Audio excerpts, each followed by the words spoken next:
Estamos iniciando mais uma edição do nosso programa semanal falando sobre criptomoedas, esse mundo digital tão espetacular, e para isso nós temos o nosso especialista aqui na Rádio 09, a quem eu quero saudar e agradecer. Muito obrigado, Matheus Medeiros. Muito obrigado, Olivério, muito obrigado nossos queridos ouvintes, a Rádio 09, aqui é a minha casa, né?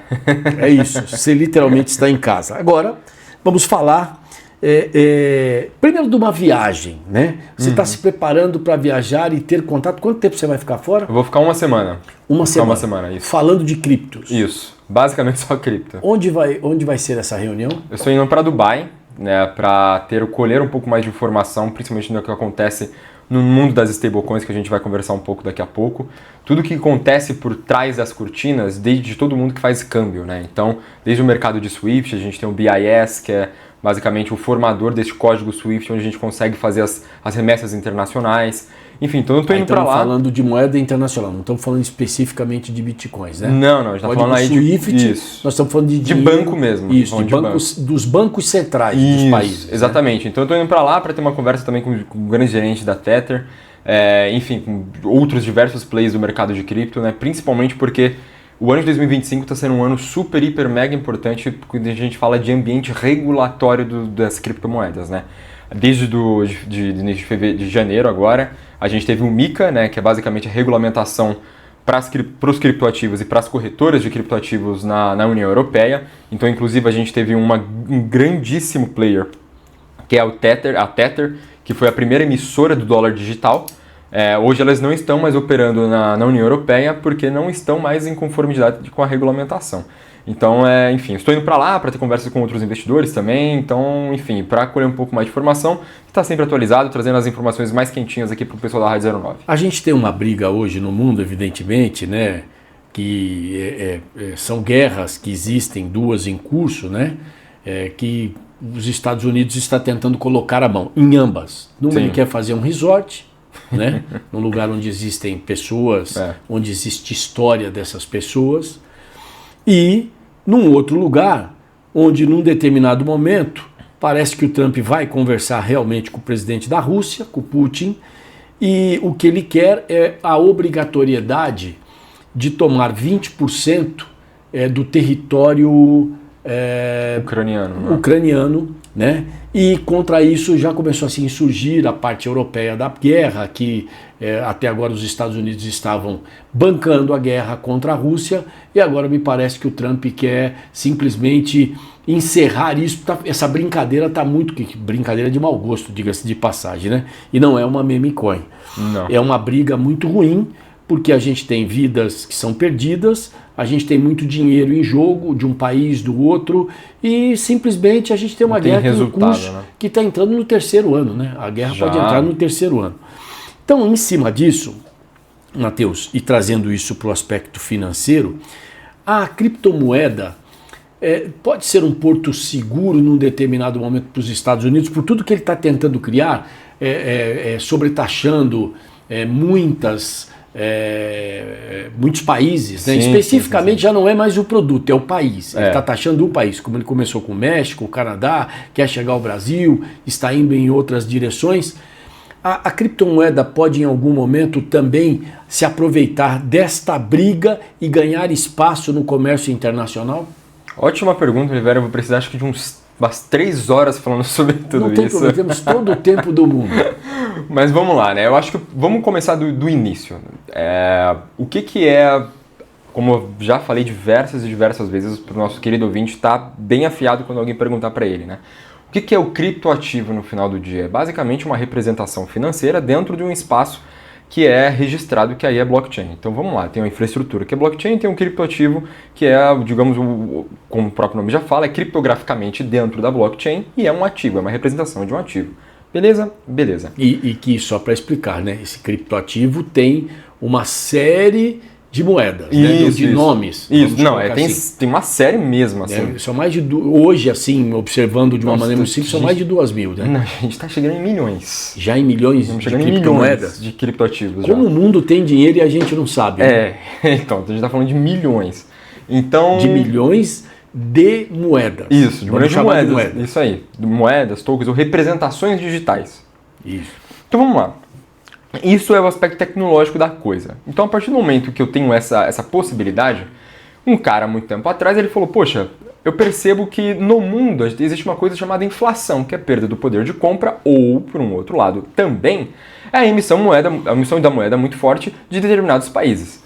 Só que, se acontecem essas duas coisas, eu preciso de alguma coisa para ou parar ou minimamente resguardar o meu valor. E aí é onde foi criado o Bitcoin, e é por isso que ele tem essa fama de ser o ouro digital. Então, ótimo. A partir do momento que a gente tem esse aspecto, a gente tem dois grandes grupos. A gente tem os maximalistas que acreditam fielmente que esse é o futuro e pá, e não sei o quê. E outros que eu costumo dizer que são pessoas normais. Brincadeiras à parte, não me matem. Estou só fazendo uma... Não é um meme coin. Não. Estou só fazendo uma representação, questões didáticas aqui. Então, beleza. Quando você fala assim, poxa, você acha que os criptoativos eles têm um grande... ser um porto seguro? Então, vamos lá. Para os maximalistas, não é só uma questão de porto seguro. É uma questão de quase obrigatoriedade. Se você quiser ter qualquer dinheiro no futuro, você tem que ter o seu Bitcoin, porque essa é a moeda do futuro. Então a gente tem esse grupo. Né? Por quê? Porque ele é a única forma de você resguardar de fato o seu valor. Por quê? Porque não tem como emitir mais. Só é a oferta que vai demitir o seu valor. Então a gente tem esse grupo. Então, olhando para este grupo, então sim, faz muito sentido e os criptoativos vão sim angariar muito valor de todas essas guerras. Ótimo. A gente tem um outro lado que são outras representações, como a gente falou um pouco das stablecoins. O que acontece? Hoje a gente tem um problema operacional, então às vezes custa muito caro você fazer remessas de dinheiro, ou se não, por questões de contratos enfim, laws e etc., questões burocráticas, você precisa do crédito para conseguir fundamentar sua operação para depois de 90, 60, 90, 150, às vezes depois de 6 meses você ter o seu dinheiro. Com esses contratos inteligentes, você libera essa liquidez, como a gente chama. Então, em vez de eu ficar pegando crédito ou tendo meu dinheiro preso, porque o meu produto não foi entregue, o meu agro, né, enfim, minhas carnes, minha soja não foi entregue, eu tenho esse contrato inteligente, com esse contrato inteligente eu já consigo entrar lá no banco, então minha fazenda, meus maquinários não estão mais em garantia, então eu libero meu crédito de outras formas. Olhando para este lado, os criptoativos meio que não faz nem diferença. É uma questão operacional para se vangloriar mesmo, para ajudar uma questão operacional. Aí a gente tem uma terceira via, que é a seguinte. Os criptoativos, eles são considerados ativos de risco. O que são ativos de risco, Matheus? O próprio nome já fala, você pode ganhar, você pode perder. Tá? E pode ser pouco, pode ser muito. O ponto é, você pode ganhar, você pode perder, e você não tem um prazo para que nenhuma das duas pontas aconteça. Tá? Isso que a gente chama de ativos de risco ou ativos de renda variável. É diferente dos ativos de renda fixa, que você já tem uma taxa pré-definida e você geralmente já tem uma data, ou seja, você consegue ter uma previsibilidade ali de valor que você vai angariar, tá? Legal. Quando a gente fala dos Estados Unidos eles sempre foram o ponto de liquidez mundial. Os Estados Unidos que vai falar se a gente vai ter um crescimento mundial ou vai ter uma recessão. Desde o quê? 1900 e... se você quiser ser bem fiel mesmo, desde depois da Segunda Guerra Mundial, fim do padrão ouro, ali, os 13 pontos de Woodrow Wilson... Na verdade, é o período entre guerras. Enfim. Mas depois de 1970, isso fica muito mais forte no mundo. Então A questão Trump, ela vem numa forma que ela diz o seguinte: eu, como os Estados Unidos, estou me retirando de posição de ascensão global, estou me retirando do ponto de ser o balance, os checks and balances, né, que é o ponto de baliza do mundo. Então, assim... que é o irmão mais velho, o irmão do meio brigando, vem a mãe e fala, vamos apartar. Os Estados Unidos sempre teve essa posição no mundo, né? Hoje ele está se retirando cada vez mais. Aconteceu com o Trump 1, agora está acelerando muito mais com o Trump 2. As barreiras tarifárias provam isso, e isso acaba minando um pouco o que a gente chama de cadeia global de valor. Porém, isso abre espaço para outros parceiros comerciais. Então o Brasil, que geralmente dependia de uma receita muito grande vinda do aço vendido para os Estados Unidos, começa para vender para os outros players e tudo mais. Beleza, Matheus, você ainda não falou dessa terceira via dos criptoativos, deles serem benéficos ou não. Então, por serem uma questão de atrito mundial, eu já falei algumas vezes nos programas anteriores que o dinheiro ele não gosta da incerteza. Entendeu? O dinheiro ele não gosta da incerteza, ele não gosta do risco, não é nem do risco, é da incerteza mesmo. Então, como a gente tem uma incógnita muito grande do que vai acontecer nos próximos 3 ou 6 meses, não sabemos se a postura do Trump será austera ou não, então o que acontece? Este momento das criptos é um momento que está parado. Ele está lateralizado, porque ninguém sabe o que está acontecendo. A gente não sabe se os Estados Unidos vai começar a injetar dinheiro na economia, como aconteceu na pandemia, e aí tudo vai explodir, vai ser fácil ganhar dinheiro, ou não, vai ter uma população muito mais austera, vai recolher dinheiro do mundo, ele vai se isolar cada vez mais, e a gente não sabe para onde a economia vai. E aí você quase que vai ter que fazer uma aposta, beleza. Então, se isso estiver acontecendo, a gente está falando, vamos esticar a corda, vamos para o ponto extremo, a gente está falando basicamente que o dólar pode perder a sua posição mundial. Certo? Certo, sim. Tá bom. Mas se isso acontecer, quem que substitui? O Bitcoin? O Yuan da China?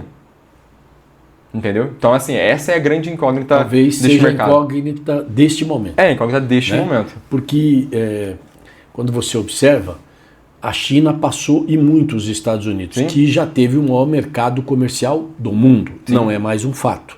A China passou isso, tanto vendendo como comprando. Isso aí. Ela tem um mercado maior hoje na compra, quando ela vai adquirir dos países como adquire, por exemplo, aqui o aço do Brasil, e também vende mais para o Brasil do que os Estados Unidos. Ela sim, tanto compra mais dos Estados Unidos. Hoje os Estados Unidos não são mais o primeiro mercado como já foram para o Brasil, sim, tanto para vender como para comprar. Hoje é a China em relação ao Brasil, e isso em relação à enorme maioria dos países. A gente tem que ficar ligado em qual sinal de fumaça. Porque se fosse para ter um papo, a gente olhava para cima e falava fumazinha cinza ou fumaça branca. A cinza não está eleito o Papa, a branca já tem um novo Papa. A gente vai ter que esperar qual situação em relação ao mercado. Ou a gente vai ter que sentar e ter toda a calma do mundo e aí não tem sinal de fumaça. A gente vai ter que ver o que acontece naquele momento e fazer dali as variantes. Olha, Olivério, que é quase um exercício de futurologia e, assim, eu gosto de olhar para o futuro pensando em como foi o passado. Dizem que a história ela não se repete, mas rima bastante. E aí não são muitas notícias boas. Por quê? Porque este momento que eu estou citando de troca de dólar e tudo mais, de posição de hegemonia global, historicamente não foram movimentos pacíficos. Todas as trocas de hegemonias, de potências, de superpotências, daí as guerras, foram marcadas por guerras. Todas, não teve uma que não foi. Todas foram marcadas por guerra.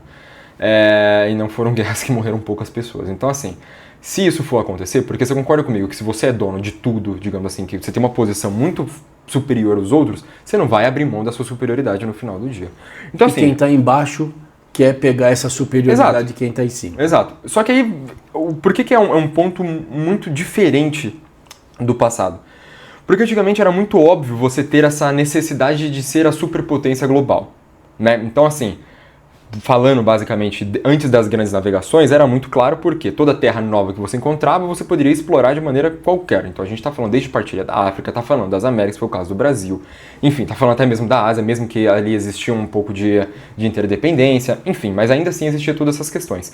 Hoje a China, mesmo que ela seja o player mais próximo de alcançar este próximo posto, ela não dá nenhum sinal do que é isso. E por quê? Porque quando a gente fala de hegemonia global, a gente está falando de hegemonia cultural, hegemonia de economia, hegemonia política, hegemonia de diversos outros aspectos que não é só financeiro. Língua, e a língua chinesa é extremamente difícil e complicada. Exato. Então, assim, isso também é uma barreira. Sim, mas é total uma barreira. Ó, quando a gente fala ali mais ou menos em meados de 1950, aqui na América a gente teve uma política que é chamada de política do Big Stick, ou do grande bastão. Isso, se vocês procurarem na internet, vocês vão encontrar trocentos materiais falando sobre isso. Basicamente, naquela época, tinha uma pessoa, uma empresa, não sei se vocês conhecem, chamada Disney. A Disney foi a pessoa que... Foi a empresa que fez o Louro José. Sabe, aquele papagaio verde? Então, foi eles que fizeram para quê? Para se aproximar de nós aqui no Brasil. E aí você começa a implantar uma questão cultural. Então, desde a implantação do bens de consumo, tudo isso é o que acopla o ser uma hegemonia de potência global. Como eu disse, a China não dá sinais de que é bem isso que ela quer. Matheus, mas a China está no governo, comunismo... Não, a gente está falando de outro aspecto, é muito diferente. Assim, poxa, se você for começar a falar de comunismo, eu costumo dizer que nem a China direito é comunismo. Enfim, eu não vou nem entrar nesse assunto, porque não é um assunto de 2 horinhas para se conversar, é um assunto de muitas semanas de conversa. Mas o ponto que eu quero dizer é o seguinte: não temos nenhuma dica do que isso acontecerá nessa próxima potência global. Não temos. Pode ser que nem exista essa potência global. Hoje os grandes especialistas de relações internacionais dizem que vai ser um mundo multipolar de verdade, pela primeira vez. onde você tem grandes players que eles vão conseguir competir de algumas formas, porém você terá outros núcleos regionais como a União Europeia, você pode ter a União do Sul Global aqui com o Brasil, Rússia, Índia, e esse sim, cada um vai ser, digamos assim, a sua própria aldeia, né? E elas conseguem se conversar por si só. E aí o que sobra, digamos assim, para ser o balizador global seria o próprio Bitcoin, né? Por ser uma moeda programática. E o que a gente tem ainda no pé disso do que você está falando é que é o seguinte, né? No final a gente olha o seguinte: o homem foi algo criado por Deus que não deu certo. O resto da natureza tudo combina. A água é água, o gelo é gelo, o oxigênio é oxigênio, o cavalo anda com o cavalo, o elefante anda com o elefante. O homem é o único que pode escolher, tem duas capacidades que os outros não têm, que é a de raciocínio e a da fala, e a gente infelizmente usa isso muito mal, muito mais para criar guerras, fazer guerras, do que para evitá-las ou do que para promover a paz. Exatamente. Esse é um grande problema, né? Exatamente. Tá faltando Gandhi no mundo. Pouquinho. A gente tem muito maluco, né?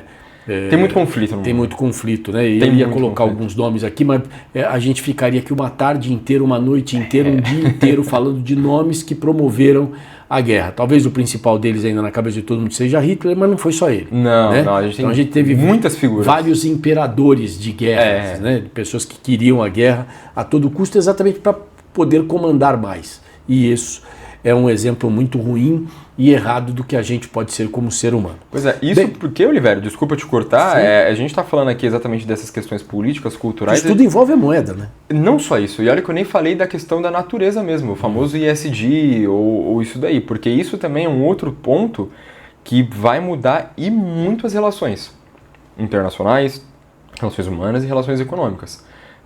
Passou agora, recentemente, o marco regulatório do crédito de carbono no Planalto aqui no Brasil, lá em Brasília.